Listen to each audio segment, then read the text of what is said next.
Hello, say Ronnie, how are you? I hope you're fine. That side of the country, that is, you are in Blawayo, right? Yeah, good. Okay, so in this video, I'm going to take you through uh, the acquisition problem, okay, the consolidation problem we are faced with, okay, we are faced with. So this was relating to a question uh, involving the spider group, okay, which was part of your mock test. All right, so the draft statements of financial position. Let me try to brighten the screen. I'm using my phone. Okay, now I think it's a bit clearer. You can dim your screen. That side does it better. Okay, the draft statements of financial position of Spider and its subsidiary Come and Fly at 31st October 20x5 are as follows. So you are given two statements of financial position as shown on the screen. The first column there, that's for Spider, and the last column is for um, Fly. Okay, and you are given the column for assets in their groups, the non-current assets, the current assets, and then equity and liabilities. That first column, as you can see there. So um, the question proceeds saying that there were additional information which you were supposed to go through or to read through. So the first point there was Spider purchased 480 million shares in Fly some years ago when Fly had a credit balance of 95 million in reserves. The fair value of the non-controlling interest at the date of acquisition was 165 billion. This information is very important.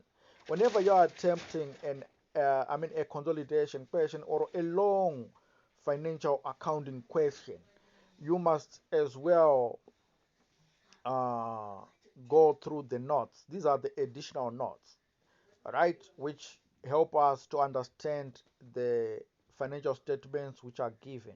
All right, so in this case, we are given the statements of financial position. So for us to understand what those figures mean, we need to read the notes to the financial statements. All right, so we are told that Spider purchased 480 million shares in Few. All right, so how do you know that? In Fly, how do you know that this 480 million amounts to a subsidiary or it's just an associate? All right, a subsidiary is a company that is controlled by another company. So control only comes if this other company has purchased a majority of shares, that is above 50%. If they purchased above 50%, then a subsidiary has been acquired. Okay, so how do we know? How do we now see if 480 million amounts to a subsidiary? We just have to say 480 million divided by the subsidiary's total shares. The total shares of the subsidiary were 600 uh, million. Okay, so 480 divided by 600 million, uh, we can see that the percentage there, let me try to locate a calculator, and all right, so we are saying 480 divided by 600. So this was an 80%, an 80% subsidiary. So we are safe to say Fly was actually an 80% subsidiary. But how, I mean, How did we see that the total shares of Fly were 600,000? All right. So if we go to this to the equity and liability section of the balance sheet, and we move to Fly's area there, you can see that uh, the equity were 100. I mean, $1 ordinary shares.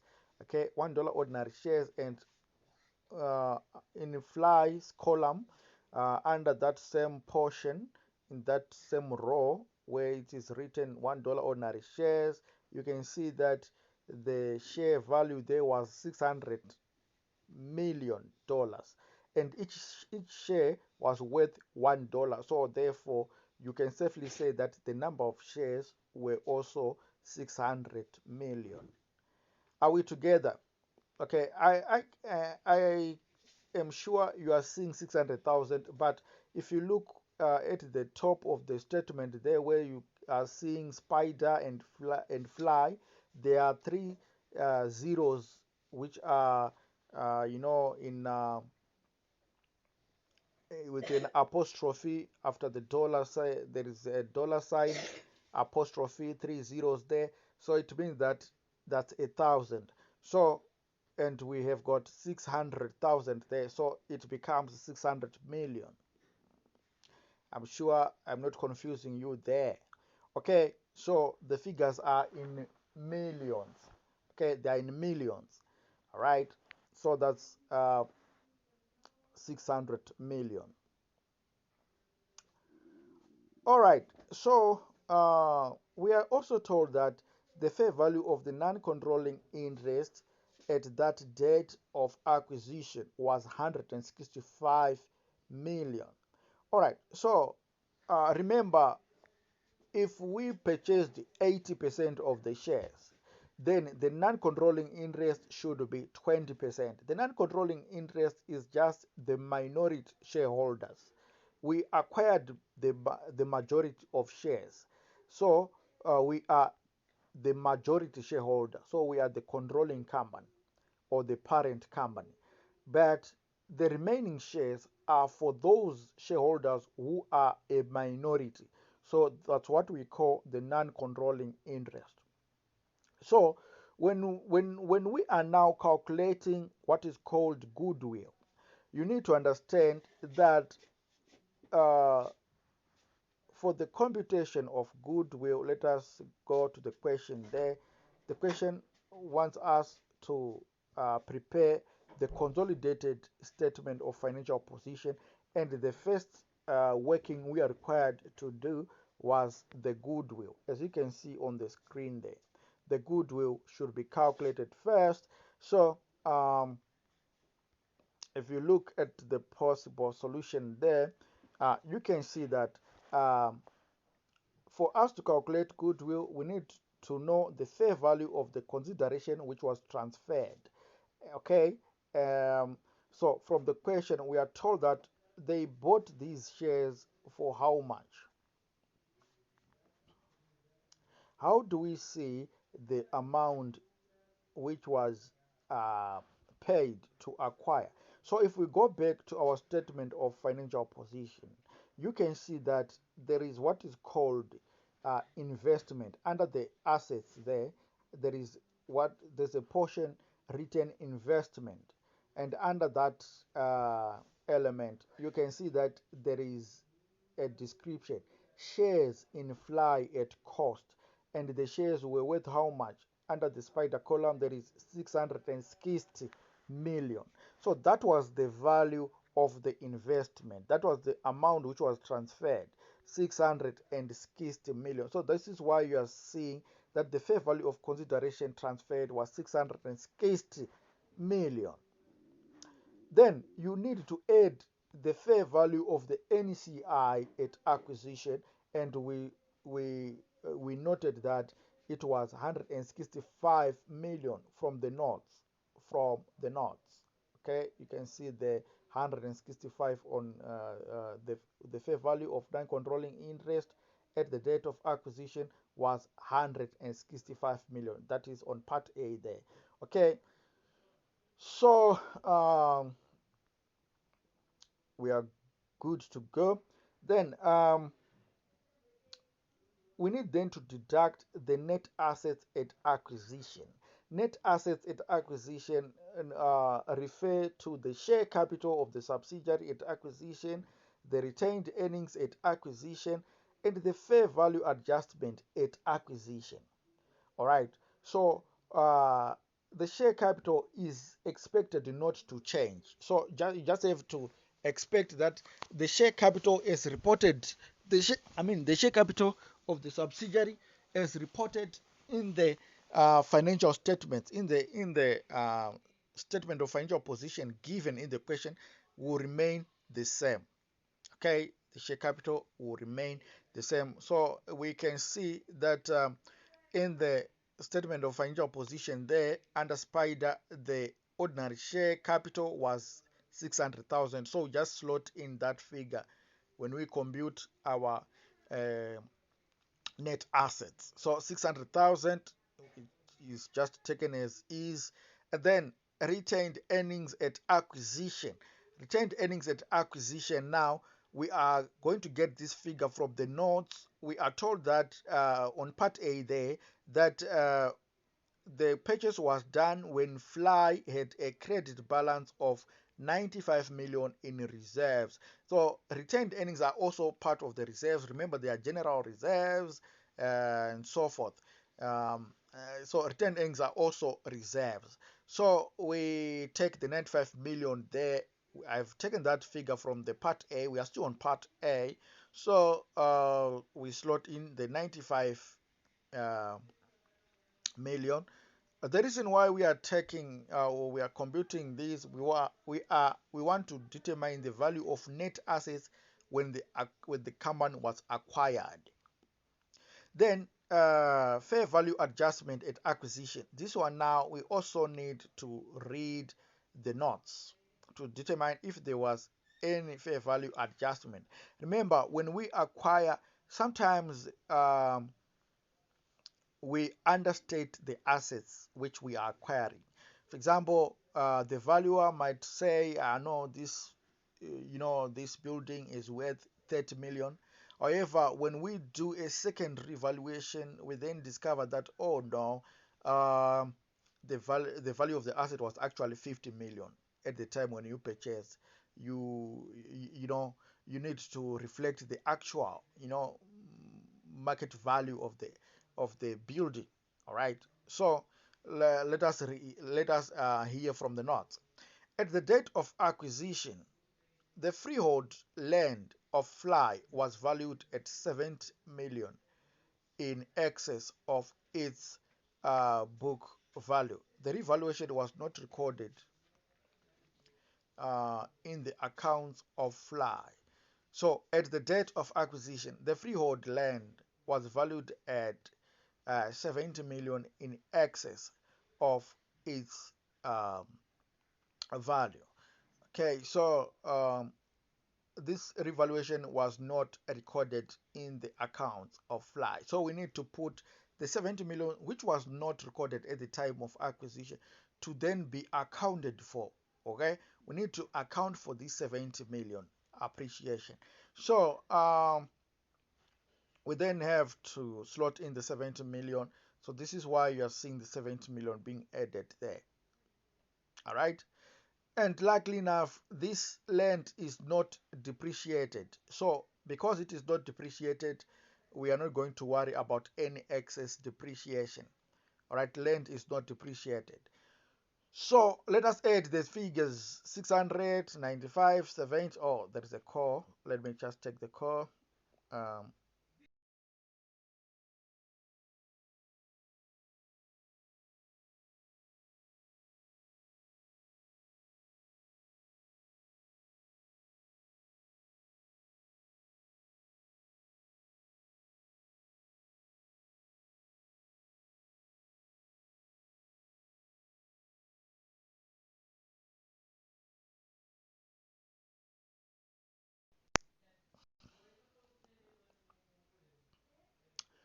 okay. I'm sorry for that. Sorry. Sorry for that. Okay, so um, we have to add the figures, that's 600 million, 95 million, 70 million, and we get a total of 765 million. Okay, and then we have to deduct this from the other figures on top there, that is 660 million plus 165 million and less 765 million, we get a goodwill of 60,000, that is 60 million. Okay, so that's how the goodwill was calculated. All right, that's how the goodwill was calculated. So you just have to slot in the figure on the portion. Remember, in the exam, you'll be given um, these portions. Like for example, on task one there, you were required to just calculate the goodwill. All right, so you were supposed to pick in the fair value of consideration transferred. You were supposed to put it on the blank portion there, and then the fair value of NCI, you were supposed to also put it on the blank portion there, and all the figures required in your working. All right, and remember the net assets at the date of acquisition, uh, I mean, the net acquisition date fair value of identifiable net assets. This one, that's the figures which we were supposed to just work on the side, and then you put the total figure of the net assets at acquisition. So then you then compute your goodwill as straightforward as that. So that one's going to be very confusing, and then when you then do the consolidation, remember consolidation is about adding across. So for example, if we look at the task 2 there, now we have got the goodwill. You just have to slot in the goodwill, and then the land and buildings, you were just supposed to add the figures as given in the question. Land and buildings, you were supposed to add the parent's figures and that of the subsidiary. Now you take consolidation is about taking 100% of the assets, 100% of the liabilities. So, for example, for the land and buildings, we're going to say 315,000 plus 278,000. The reason why I'm saying thousands is because I wanted to make it easier to actually relate with what we are seeing on the screen. Okay, but bear in mind that these are in millions. Okay, so that's 315,000 plus 278,000, and then we need to add the land, the land value which was not accounted for, because land was in excess, okay, of its carrying amount by 70 million, but the 70 million was not accounted for. Remember, the carrying amount is the book value, right? The book value, but the market value was 70 million. So we need to reflect the 70 million.